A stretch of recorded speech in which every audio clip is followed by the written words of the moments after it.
പേടില്ലാണ്ടായി തുടങ്ങിയില്ലേ? ഈ ഒരു വക പറഞ്ഞാ കേൾക്കണില്ല. അടി തരാനും ഞങ്ങൾക്ക് അറിയാട്ടാ. വേണ്ടാന്നൊക്കെ അങ്ങോട്ട് ക്ഷമിക്കണതാ.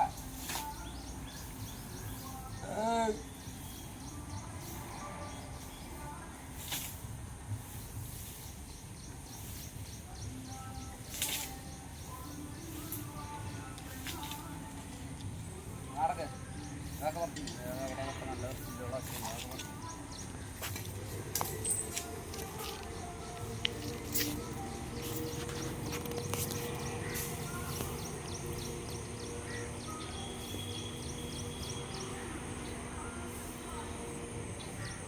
കുറേ ആൾക്കാർ വന്നിട്ട് ആനയുടെ കാലം എന്താ അങ്ങനെ ഇരിക്കണേ, ആനയുടെ കാലം എന്താ ഇങ്ങനെ ഇരിക്കണേ, ആനേനെ അവന്മാർ ഇടിച്ച് പഞ്ചറാക്കിയതാ, ഇതൊക്കെ വന്ന് കണ്ടിട്ടല്ലേ അവർ കണ്ടുകൊണ്ടിരിക്കുകയല്ല.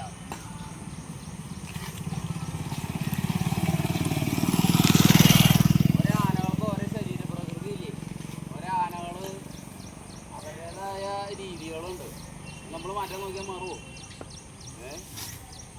അത് നടക്കണത് അങ്ങനെയാണ്. അതിന് കമൻറ്റുകൾ കാണണം. വന്മാർ തല്ലി പഞ്ചർ മിണ്ടി കഴിഞ്ഞ് കഴിഞ്ഞാൽ അതാണ് വന്മാർ തല്ലി പഞ്ചറാക്കി, വന്മാർ തല്ലി പഞ്ചറാക്കി. ഈ പറയണവന്മാർക്ക് ആർക്കെങ്കിലും ഒരു നേരം വന്നിട്ട് ഇതിനൊന്ന് അഴിച്ച് ഒരു നേരം വെള്ളം കൊടുക്കാൻ സാധിക്കുമോ? പറ്റില്ല. അപ്പോൾ ഒരു കഴിവില്ല. എന്നിട്ട് എന്തെങ്കിലും ഉള്ള ആൾക്കാരെ ഇങ്ങനെ ചൊറിഞ്ഞുകൊണ്ടിരിക്കുക. നമ്മൾ മാത്രമല്ല കേട്ടോ, എല്ലാവരുടെ അവസ്ഥ ഇതൊക്കെ തന്നെയാണ്. നമ്മൾ സോഷ്യൽ മീഡിയയിൽ നമ്മുടെ ആന അറിയപ്പെടണം, നമ്മുടെ ആന നല്ല ഇതായിട്ട് നിൽക്കണമെന്ന് ആഗ്രഹമുള്ളതുകൊണ്ടാണ് നമ്മൾ ഇതിൻ്റെ വീഡിയോസുകൾ ഇങ്ങനെ ചെയ്യുന്നത്. അപ്പം അതിൻ്റെ അടിയിൽ വന്നിട്ട് കുറേ കുരു പൊട്ടിയ ആൾക്കാരുണ്ട്. ഇതൊക്കെ എത്ര കുരു പൊട്ടിച്ചിട്ട് കാര്യമില്ല. ഞാൻ ഇത് തുടർന്നുകൊണ്ടിരിക്കും.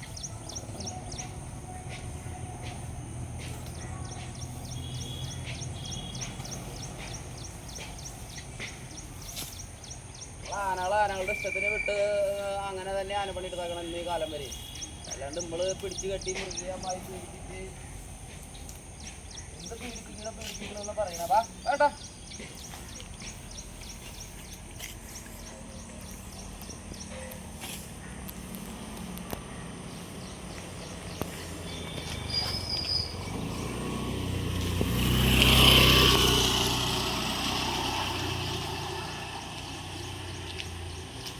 ആനയാണ്. ഒരു പശുവിനെ വരെ പിടിക്കണമെങ്കിൽ മൂക്കയറിടണം. ശരിയല്ലേ?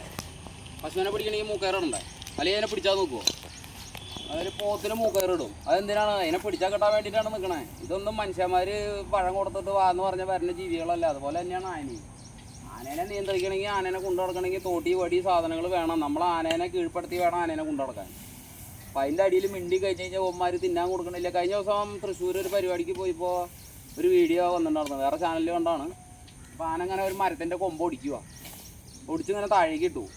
നമ്മളപ്പോൾ അവിടെ വന്ന് നിന്നിട്ടുള്ളൂ, വന്നവിടെ ജസ്റ്റ് നിന്നിട്ടുള്ളൂ. അപ്പോൾ പട്ട കിടക്കണത് അത്ര ദൂരത്തിലാണ് പട്ട കിടക്കണം. അപ്പോൾ നമ്മുടെ പിള്ളേർ പട്ട എടുക്കാൻ പോയല്ലോ, ആ പട്ട എടുക്കാൻ പോയ സമയത്ത് ആന നിൽക്കണം. അപ്പോൾ അതിൻ്റെ അടിയിൽ ഒരു വന്ന് കമൻറ്റ് ഇട്ടേക്കുക, ഓ അതിനൊന്നും ഒരു പട്ടയുടെ ഒരു കഷ്ണം പോലും തിന്നാൻ കൊടുക്കാത്ത എന്നിട്ടാണ് ഏതാണ്ടെന്ന് പറഞ്ഞിട്ട് കമൻറ്റ് ഇട്ടു. അപ്പോൾ ആ പട്ട എടുത്തിട്ട് വന്ന് അതിന് ഇട്ട് കൊടുക്കാനുള്ള സമയം വേണ്ടേ? അപ്പോഴാണ് ഈ വീഡിയോ എടുത്തേക്കുന്നത്. അപ്പോൾ ഇതുപോലെ അറിയാത്ത കുറേ പൊട്ടന്മാരാണ് ഈ വന്നിരുന്ന് ന്യായീകരിക്കുന്നത്. ഞാൻ പറഞ്ഞില്ലേ, ഇവർക്ക് ആർക്കെങ്കിലും ആരും വെല്ലുവിളിക്കുന്നില്ല കേട്ടോ, അങ്ങനെയൊന്നും വിചാരിക്കരുത്. ഈ കമൻറ്റുകൾ വന്നതിൻ്റെ ഇതിൻ്റെ അടിസ്ഥാനത്തിൽ പറഞ്ഞതാ. ഞാൻ ആനേനെ അവിടെ നിർത്തിത്തരാം. തോട്ടിയും പടിയും ഒരു സാധനം എടുക്കരുത്. ആരാന്ന് വെച്ച് കഴിഞ്ഞാൽ അത്രയും കഴിവുള്ള ആൾക്കാരെ എങ്ങനെയാണോ അവർ വന്നിട്ട് ഈ ആനേനെ അഴിച്ച് വടിയും തോട്ടിയൊന്നും എടുക്കാൻ പാടില്ല. കയറി ചെന്ന് ആനേനെ അഴിച്ച് കൊണ്ടുപോയിട്ട് ഒരു കൈ വെള്ളം കൊടുക്കുക, അല്ലെങ്കിൽ ഇതുപോലെ നമ്മൾ നടത്തണ പോലെ ഒരു റൗണ്ട് നടത്തിയിട്ട് അവിടെ കൊണ്ടുവന്നാക്കി അവിടെ തരട്ടെ. പിന്നെ ഞാൻ ഈ തോട്ടിയും പടി സാധനം ഇല്ലേ, ഇത് അവരുടെ കയ്യിലേക്ക് കൊണ്ട് കൊടുക്കും. എന്നിട്ട് അവർ പറയണ രീതിയിൽ ഞാൻ ഇതിനെ കൊണ്ടുനടക്കും. ഞാനെന്നല്ല, എല്ലാ ആനക്കാർക്കും വേണ്ടിയിട്ടാണ് ഞാൻ പറയണത്. ആരും ഒന്നും മിണ്ടില്ല, പക്ഷെ ഞാൻ പ്രതികരിക്കും. ഇത് കേൾക്കണേനൊക്കെ ഒരു പരിധിയില്ലേ? നമ്മളിപ്പോൾ ഇത്ര കൊല്ലമായിട്ട് ചെയ്തുകൊണ്ടിരിക്കുന്ന പണിയത് ഇനി ഇത് നിർത്തിയിട്ട് വേറെ വല്ല പഠിക്ക് പോകാൻ പറ്റുമോ? നമ്മൾ പഠിച്ചാക്കണ പണി ഇതാണ്, ഇത് തന്നെ ചെയ്യണത്. അപ്പോൾ അതൊക്കെ ഇനിയെങ്കിലും ഒന്ന് മനസ്സിലാക്കുക. നിങ്ങൾക്ക് നമ്മുടെ വീഡിയോസുകളൊക്കെ അധികം കാണുന്നത് പുറത്തുള്ള ആൾക്കാരാണ്. അതായത് പുറത്തുള്ള ആളെന്ന് പറഞ്ഞു കഴിഞ്ഞാൽ മറ്റേ വിദേശത്തുള്ള ചേട്ടന്മാരും അങ്ങനെയുള്ള ആൾക്കാരുകളൊക്കെയാണ് കൂടുതലും നമ്മൾ ഈ ആനകളെ കുറിച്ചിട്ട് വീഡിയോകൾ കാണുന്നത്.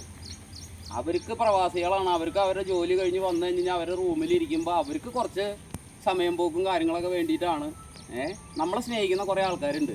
നമ്മുടെ ആനയുടെ കാര്യങ്ങൾ അറിയണം, അല്ലെങ്കിൽ നമ്മുടെ കാര്യങ്ങൾ അറിയണം എന്ന് ആഗ്രഹമുള്ള ആൾക്കാർക്ക് വേണ്ടിയിട്ട് മാത്രമാണ് നമ്മൾ വീഡിയോ ചെയ്യുന്നത്. അത് ഇഷ്ടമില്ലാത്തവർ കാണണ്ട ആവശ്യമില്ലല്ലോ, ഇഷ്ടമുള്ളവർ മാത്രം കണ്ടാൽ മതി. പിന്നെ ഇവിടെ മിണ്ടി കഴിഞ്ഞ് കഴിഞ്ഞാൽ അവന്മാർ ക്രൂരന്മാരാണ്, അവന്മാർ ഇതാണ്. ഞങ്ങളൊക്കെ അത്ര മനസ്സാക്ഷിയില്ലാത്തവരാണോ? ഈ പറയണവരൊക്കെ ഒരു ഇതാക്കണം. കഴിഞ്ഞ ദിവസം ഒരുത്ത തന്നെ എനിക്ക് ആദരാഞ്ജലികൾ ഇട്ടിട്ട് പോയി. എന്താണ് മറ്റേ ചേട്ടൻ്റെ പേര്? ഈ അടുത്ത നമ്മളിൽ നിന്ന് മരണപ്പെട്ടു പോയ കുഞ്ഞുമോൻ ചേട്ടൻ. അടുത്ത കുഞ്ഞുമോൻ ചേട്ടൻ ഞാനാന്ന്, അതായത് എന്നെ ഈ ആന കൊല്ലൂന്ന് അവൻ വന്ന് കമൻ്റ് ഇട്ട് പോയതാ. പക്ഷെ അതൊക്കെ കേൾക്കുമ്പോൾ നമുക്ക് വളരെ വിഷമമുണ്ട്. നമുക്കും കുടുംബവും കാര്യങ്ങളൊക്കെ ഉള്ളതല്ലേ. ഈ പറയുന്ന ആൾക്കാരോട് എന്തെങ്കിലും ഒരു ദ്രോഹം നമ്മൾ ചെയ്യാൻ പോയിട്ടുണ്ടോ? കൂടി പോയാൽ പറയും ആനയുടെ അടുത്ത് നിൽക്കരുത്, ആനയുടെ അടുത്ത് നിന്ന് മാറിക്ക്, നിങ്ങൾ ആനയുടെ അടുത്തേക്ക് വരില്ല. കാരണം എന്താണെന്ന് വെച്ച് കഴിഞ്ഞാൽ എൻ്റെ കൺട്രോളിൽ ഇല്ലാത്ത ആനേനെ എനിക്ക് ഇപ്പം എന്നെ ആൾക്കാരെ വിളിച്ച് നിർത്താൻ പറ്റുമോ? പറ്റില്ല. ഞാൻ ഈ ആനയെ അഴിച്ചിട്ടുള്ളൂ, എനിക്ക് ഇതിൻ്റെ സ്വഭാവങ്ങൾ കാര്യങ്ങൾ അറിയില്ല. പല സ്ഥലത്ത് ചെല്ലുമ്പോഴും ഫോട്ടോ എടുക്കാൻ സമ്മതിക്കണില്ല, ആനയ്ക്ക് ആഹാരം കൊടുക്കാൻ സമ്മതിക്കണില്ല എന്ന് പറയുന്നുണ്ട്. ഇപ്പം ശരിയാണ്, ആനയ്ക്ക് ആഹാരം കൊടുക്കാൻ സമ്മതിക്കാറില്ല. കാരണം എന്താണെന്ന് വെച്ച് കഴിഞ്ഞാൽ കുറച്ച് ആനകൾക്ക് പെട്ടെന്ന് ഒരു കുഴപ്പമില്ലാണ്ടിരിക്കുന്ന ആനകൾ പെട്ടെന്ന് മരണപ്പെട്ട് പോവുകയാണ്. അപ്പോൾ ഈ സാധനങ്ങൾ കൊണ്ടു കൊടുക്കണതിൽ എന്തെങ്കിലുമൊക്കെ പ്രശ്നങ്ങളുണ്ടോയെന്ന് എനിക്കൊരു സംശയമുണ്ട്. അപ്പോൾ അതിൻ്റെ പേരിൽ എനിക്ക് വിശ്വാസമില്ലാത്ത ആൾക്കാർ വന്നാൽ ഞാനത് കറക്റ്റായിട്ട് ചെക്ക് ചെയ്തിട്ട് മാത്രമേ ഞാൻ എൻ്റെ ആനയ്ക്ക് കൊടുക്കുകയുള്ളൂ. എൻ്റെ സംശയം മാത്രമാണ്. നമ്മൾ പല സ്ഥലത്തേക്ക് പോകണമാണ്, നമുക്ക് വൈരാഗ്യമുള്ള ആൾക്കാർ ഇപ്പോൾ ഇഷ്ടം പോലെ ഉണ്ട്. കാര്യം വേറെ ഒന്നും അവർ ചെയ്തിട്ടല്ല, അവർ വൈരാഗ്യമായിട്ട് നമ്മുടെ അടുത്തേക്ക് ഓരോന്ന് കാണിച്ച് വരുമ്പോൾ ഈ ആനയ്ക്ക് എന്താ കൊടുക്കണമെന്നുള്ളത് നമുക്ക് അറിയാൻ പറ്റണില്ല. പെട്ടെന്ന് വന്നിട്ട് ഒരു കവറിൽ കുറച്ച് പഴം എടുത്ത് തന്നിട്ട് ചേട്ടാ കൊടുത്തെന്ന് പറയുമ്പോൾ നമ്മൾ മേടിച്ച് കൊടുക്കണം. എന്ത് വിശ്വസിച്ച് ഇപ്പോൾ കൊടുക്കും? ഇന്നത്തെ കാലഘട്ടത്തിൽ ശത്രുക്കൾക്ക് നമ്മളെ ദ്രോഹിക്കാൻ ഒരുപാട് മാർഗങ്ങളുണ്ട്. അപ്പം ഞാൻ ഇങ്ങനെയൊന്നും പറയണമെന്ന് വിചാരിച്ചതല്ല. പക്ഷേ കുറച്ച് ദിവസമായിട്ട് കുറേ കമൻറ്റുകൾ ഇങ്ങനെ വരുന്നുണ്ട്. നമ്മളെന്തോ ഭയങ്കര ഭീകരന്മാരായിട്ട് എന്തൊക്കെ ചെയ്ത പോലെ. കുഴപ്പമില്ല, അതൊക്കെ അവർ പറയണവർ പറഞ്ഞുകൊണ്ടിരിക്കട്ടെ. അവരിപ്പോൾ എത്ര പറഞ്ഞിട്ടും കാര്യമില്ല. ഒരു കഴിവില്ലാത്ത ആൾക്കാർ എന്ത് ചെയ്യുക? അവർക്ക് ഒരു കഴിവുമില്ല. അപ്പം 4 ആൾക്കാരെ അറിയാനൊന്നും ഒരു മാർഗ്ഗമില്ല. അപ്പോൾ അവരിങ്ങനെ നെഗറ്റീവ് അടിച്ച് മറ്റുള്ള ആൾക്കാരെ മാനസികമായിട്ട് തളർത്തി ചെയ്യാമെന്ന് വിചാരിച്ചു. പക്ഷേ എന്നെ തളർത്താമെന്ന് വിചാരിക്കണ്ട. അതിനൊന്നും ഒരുത്തനും കമൻ്റ് എനിക്ക് ഇട്ട് തരുന്നതിൻ്റെ ഡബിൾ സാധനം ഞാൻ അങ്ങോട്ട് തരും. ചേട്ടാ പറയാം,